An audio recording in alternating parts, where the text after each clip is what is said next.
Hello everyone, welcome back to my YouTube channel. क्या कोई इंसान कब्रिस्तान में दफनाई गई अपने परिजन की कब्र पर हमेशा के लिए निजी अधिकार कर सकता है?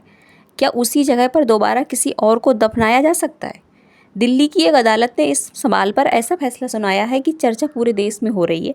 आखिर कोर्ट ने क्या कहा है और इसका आम लोगों की ज़िंदगियों पर क्या असर पड़ेगा, डिटेल में जानने की कोशिश करते हैं। So let's get started the video. सबसे पहले बात करते हैं उस खबर की जिस खबर के जरिए कोर्ट ने ये फैसला सुनाया है।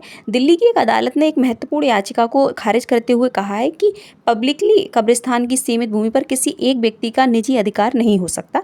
मामला एक व्यक्ति से जुड़ा था जिनकी पत्नी का निधन अप्रैल 2021 में हुआ था और उन्हें कब्रिस्तान में दफनाया गया था। बाद में उस व्यक्ति ने अदालत से मांग की कि उनकी पत्नी की कब्र का दोबारा इस्तेमाल किसी अन्य व्यक्ति के लिए ना किया जाए। मतलब जिस ज़मीन पर जिस जगह उनकी पत्नी को दफनाया गया है कब्र के जरिए, उस ज़मीन को दोबारा किसी और की कब्र बनाने के लिए यूज ना किया जाए उस ज़मीन का। लेकिन कब्रिस्तान का प्रबंधन करने वाली जो समिति है उसने अदालत में कहा कि कब्रिस्तान की ज़मीन सीमित है, इसलिए धार्मिक परंपराओं और नियमों के अनुसार कुछ समय बाद उसी कब्र का दोबारा उपयोग किया जा सकता है। अदालत ने दोनों पक्षों की दलीलों को सुना।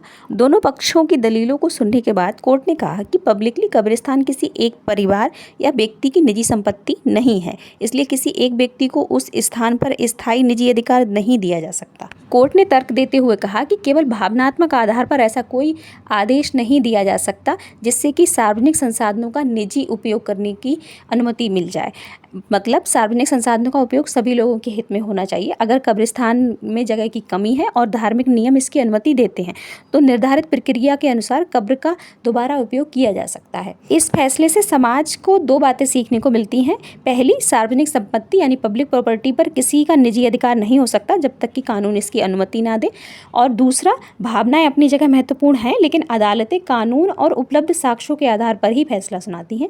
ये निर्णय भविष्य में कई ऐसे मामलों के लिए महत्वपूर्ण उदाहरण बन सकता है जो कि भावनात्मक आधार पर कोर्ट में याचिका दायर करते हैं। इस फैसले से हमारी परीक्षाओं के लिए जो इम्पोर्टेंट पॉइंट निकल के आ सकते हैं वो है, पब्लिक प्रॉपर्टी का निजी अधिकार सीमित है और अदालतें कानून और उपलब्ध साक्ष्यों के आधार पर ही डिसीजन देती हैं। सार्वजनिक संसाधनों का उपयोग जनहित को ध्यान में रखकर ही किया जा सकता है और ये मामला न्यायपालिका और नागरिक अधिकारों से जुड़े क्वेश्चंस में महत्वपूर्ण उदाहरण बन सकता है। कोर्ट के इस डिसीजन पर आपकी क्या राय है? क्या अदालत का निर्णय सही है या आपको लगता है कि परिवार को अधिकार मिलने चाहिए?